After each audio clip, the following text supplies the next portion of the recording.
కొంచెం ఊరికే అన్నం పెట్టాను. ఇందులో ఇలా కలిపేసుకుని నెయ్యి వేసుకుని తింటే చాలా బాగుంటుంది. చూపిస్తున్నాను చూడండి. బటన్ నొక్కండి. ఇవ్వండి తీసుకోండి. లక్ష్మీ శర్మను మధ్యలో కొంచెం ఆపేసాను. నేను ఆంధ్ర వైపు అంతా వెళ్ళొచ్చాను. ఆంధ్రాకి వెళ్ళొచ్చాను కదా, వస్తూ నేను దోసకాయలు మన వైపు బాగుంటాయి కదా అని దోసకాయలు తీసుకొచ్చాను. సరే దోసకాయ వేద్దాము మీకు చూపిద్దామని దోసకాయ వేసిన. ఒక చిన్న ఇలా ఇంతే దోసకాయ తీసి కట్ చేసి పెట్టుకున్నాను. అందులో కొంచెం పసుపు వేసాను. నూనె కూడా ఒక 2 స్పూన్స్ వేస్తున్నాను అన్నమాట. వేసేసి దీన్ని బాగా కలపాలి. కలుపుతాను. తర్వాత ఏం చేయాలంటే ఒక చిన్న 200 గ్రామ్స్ ఆవాలు తీసుకున్నాను. ఇది మిక్సీ పౌడర్ చేస్తాను. ఉప్పు కూడా అంతే, ఉప్పు కారం. ఇదిగో కారం కలర్. నేను ఎప్పుడు ఇదే వాడతానని చెప్పాను కదా, అందుకని ఇదే వేసినాను. మీకు మళ్ళీ చూపిస్తాను. మిక్సీలో ఆవపొడి వేసి చూపిస్తానండి. ఆవపొడి చేశానండి. ఇదిగో ఈ చిన్న గ్లాసే చాలు. ఆవపొడి ఉంటే పెట్టుకోవచ్చు, ఏం అవ్వదు. దాంట్లో లైట్గా ఉప్పును లైట్గా పసుపు కలిపేస్తే ఏమవుతుంది, ఎన్ని రోజులున్నా ఉంటుందన్నమాట. మనం ఏమైనా చేసుకోవచ్చు. అందుకని కొంచెం ఎక్కువే అయింది ఆవపొడి. నేను తీసి పెట్టాను అనమాట. ఇక ఒక చిన్న గ్లాస్ తోటి ఆవపొడి వేస్తున్నాను.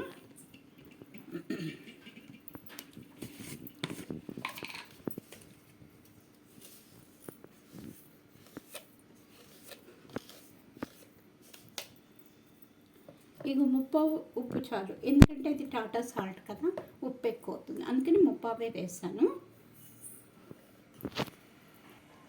ఇది కారపొడి ఒకటి వేసేయచ్చు. ఆవులు ఎంత పొడి వేసామో కారం కూడా అంత వేయచ్చు. ఉప్పు ఎందుకు తగ్గించానంటే కొంచెం అది ఉప్పుగా అయిపోతుంది. ఉప్పు టాటా సాల్ట్ అవన్నీ కొంచెం ఉప్పు తెలుస్తూ ఉంటాయి. అందుకని నేను ఉప్పు తగ్గించాను అన్నమాట. ఇందులో ఇప్పుడు మనం ఏం చేస్తామంటే ఇదంతా కలిపేయాలి.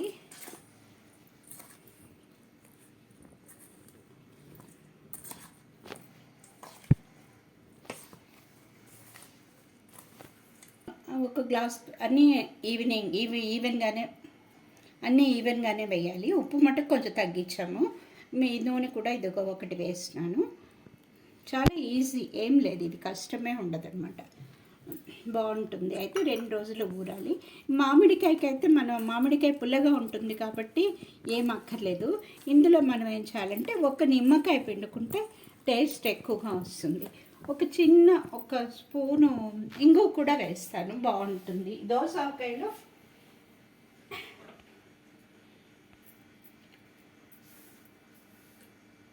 దోసకాయలో కొంచెం ఇంగు వేస్తే బాగుంటుంది అనమాట. ఇది ఇంత వేసినాను. పొడి అయితే మన ఎల్జీ పౌడర్ అయితే ఒక స్పూన్ వేసుకోండి. ఇది కొంచెం ఘాటుగా ఉంటుంది, అందుకని కొంచెం వేసినాను. ఒక నిమ్మకాయ కూడా పిండి చూపిస్తాను. ఒక నిమ్మకాయ వేసామంటే బాగుంటుంది. జ్యూస్ పులుపు ఉండదు కదా, దోసకాయ ఎక్కువ పులుపు ఉండదు, మామిడికాయ అంత పులుపు ఉండదు. అందుకని వేసుకుంటే బాగుంటుంది అన్నమాట. ఒక నిమ్మకాయ కూడా పిండి వేయాలి. ఇదిగోండి, ఒక నిమ్మకాయ పిండేస్తున్నాను ఇందులో. ఇది నూనెగా ఉంది కదా, ఇందులో వేసేసి పిండుతున్నాను. గింజలు ఏమైనా ఉంటే తీసేయచ్చు, ఇందులో సపరేట్గా పిండుతున్నాను. ఒక నిమ్మకాయ చాలు, ఎక్కువ ఒక్కర్లా. అది కొంచెం పులుపు వస్తుంది, అప్పుడు బాగుంటుంది అన్నమాట.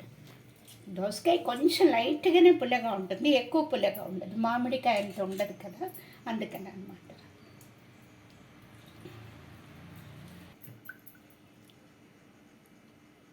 ఇదిగోండి, ఒక నిమ్మకాయ, ఒకటే నిమ్మకాయ ఇది వేసాయి. గింజలు ఉంటాయని ఇలా చెయ్యి అడ్డం పెట్టాను అనమాట నేను.